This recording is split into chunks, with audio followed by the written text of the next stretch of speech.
¿Cómo pelearon Francia y Gran Bretaña por las tierras americanas? ¿Qué le dio ventaja a los ejércitos británicos? ¿Cómo perdió Francia la mayoría de sus posesiones en Norteamérica? Porque hay muchas preguntas por resolver, acompáñenme a historizar. Desde el final de la Guerra de Sucesión Austriaca en 1748, se había quedado sin respuesta la pregunta de qué potencia europea reclamaría definitivamente los territorios al norte de México, con sus recursos, tierras y sus pueblos indígenas. Por eso, desde ese momento, franceses y británicos compitieron entre sí en Nueva Escocia, en las fronteras de Nueva York y Massachusetts, y en el Valle de Ohio, enviando expediciones y construyendo fuertes en esos territorios, en un intento de hacer valer sus reclamos territoriales. En el comienzo, los ingleses tenían mucho menos territorio allí que los franceses. Estaban entre los montes Apalaches y la costa atlántica, mientras que los asentamientos franceses, aunque menos poblados, cubrían mucho más territorio y se extendían a través del continente, hasta Quebec en el norte, Nueva Orleans en el sur y San Luis en el oeste. Pero los británicos deseaban expandirse hacia el oeste, como una salida para su creciente población y porque querían un mayor acceso al rentable comercio de pieles. Así, en la frontera occidental, una Virginia expansionista se disputaba con Nueva Francia el control de las tierras de Ohio, ya que el control de esas tierras al oeste de los Apalaches podía representar gran dinero y poder. ¡La necesito! Aunque los franceses no tenían ningún interés directo en esa región, tenían una fuerte razón política para prohibir el paso a los comerciantes británicos, porque su presencia dificultaba mucho mantener a los indígenas leales y tranquilos, ya que la presencia de comerciantes británicos daba a los grupos indígenas de la región una alternativa al sistema francés. Y debido a que los productos británicos, especialmente las mantas y telas de lana, tendían a ser de mejor calidad y costaban menos pieles y cueros a cambio, los comerciantes franceses quedaban en desventaja competitiva. En 1749, una expedición francesa marchó al Valle de Ohio para expulsar a los comerciantes ingleses y reclamar la región. Pero la Ohio Land Company, que se había formado en 1748 como una empresa privada inglesa para promover el asentamiento comercial en la región, inspeccionó los dominios y en 1753 comenzó a construir un fuerte cerca del río Ohio. Eso provocó una respuesta francesa en la región, pero la orden del gobierno británico estipulaba que cualquier intento de los franceses de construir fuertes en el Valle de Ohio o de impedir su construcción por parte de la compañía inglesa debía ser respondido con la fuerza. ¿Quieres que me ponga rudo, Francia capturó el fuerte de Virginia el 17 de abril de 1754, y luego, durante la negociación del 28 de mayo, el francés Joseph Jumonville fue ejecutado por un soldado al mando de George Washington. Ese hecho, y la posterior derrota militar de Washington, resonaría hasta el otro lado del Atlántico, provocando una verdadera guerra de alcances internacionales, y resultó ser definitiva en el deterioro de las relaciones entre ingleses y franceses. La guerra resultante, conocida como la Guerra de los 7 Años, acabaría por reconfigurar el mapa del mundo.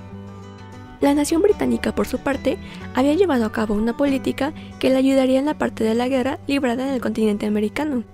Antes de ese momento, se esperaba que las colonias y las compañías administraran y pagaran su propia defensa, pero esto se reemplazó por una política imperial en la cual los ejércitos reales harían esas tareas, de manera que pudieran responder directamente ante Londres. Sin embargo, en 1754, el ejército regular británico en América carecía de personal y estaba mal preparado para enfrentarse al enemigo. El crecimiento del tamaño y el profesionalismo de los ejércitos permanentes británicos, que se multiplicaron por 10 en solo 200 años, requirió de una gran expansión del aparato estatal para mantener y financiar a los militares. Eso dio nacimiento al llamado Estado Fiscal Militar, cuya función principal era el hacer la guerra, y cuya política y administración estaban orientadas a ese fin. De esa manera, la guerra llegó a ser la actividad principal del Estado británico. Gran Bretaña pudo participar en una guerra de tal magnitud gracias a su creciente riqueza, la cual fue posible gracias a su capacidad de acumulación de capital y el desarrollo de conocimientos fiscales que le permite obtener grandes préstamos. ¡Uy, mucho dinero! Uno de los desarrollos más importantes había ocurrido entre la Restauración y la Revolución Gloriosa, con el surgimiento del Tesoro como el organismo central de control del gasto gubernamental y de la recaudación de impuestos. La utilización de la deuda pública fue otra clave para el financiamiento del Estado Fiscal Militar, Gran Bretaña necesitaba endeudarse para financiar las guerras, y podía hacerlo fácilmente porque sus préstamos en los mercados internacionales estaban garantizados por el Parlamento. Por otro lado, el país ya había iniciado su revolución industrial, lo que le otorgó una ventaja económica significativa. La producción industrial a gran escala, la innovación tecnológica y el acceso a recursos naturales como el carbón la convirtieron en la potencia manufacturera líder. Eso dio a Gran Bretaña una ventaja decisiva, permitiéndole producir bienes a bajo costo y en grandes cantidades. La mayor participación del Estado en la guerra significó que la estrategia de campaña inglesa a partir de 1755 implicó un envío sin precedentes de tropas y recursos para las colonias.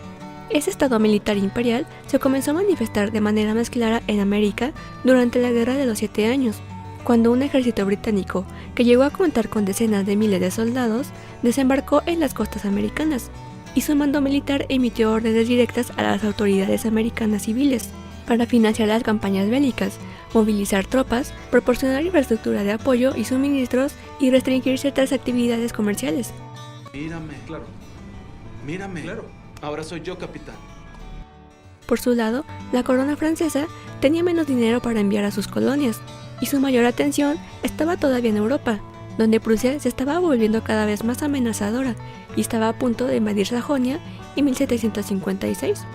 1758 resultó ser un año clave en las luchas entre Francia e Inglaterra.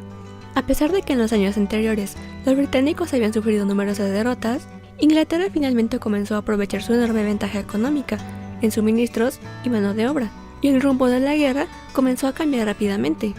Los británicos finalmente capturaron Louisbourg después de muchos intentos. Esta victoria fue la que comenzó a abrirles la ruta hacia Canadá, y después de la captura de Quebec, el resto de Canadá cayó rápidamente. ¡Al fin te atrapé, esponja! Los franceses intentaron un contraataque, pero se rindieron rápidamente. Montreal finalmente capituló en septiembre de 1760, y el general británico Amherst y la marquesa francesa de Vaudreuil firmaron cartas de capitulación que acabaron con la rendición de Canadá. Después de la rendición de Canadá, la guerra prácticamente terminó en América del Norte, aunque continuó en territorio europeo.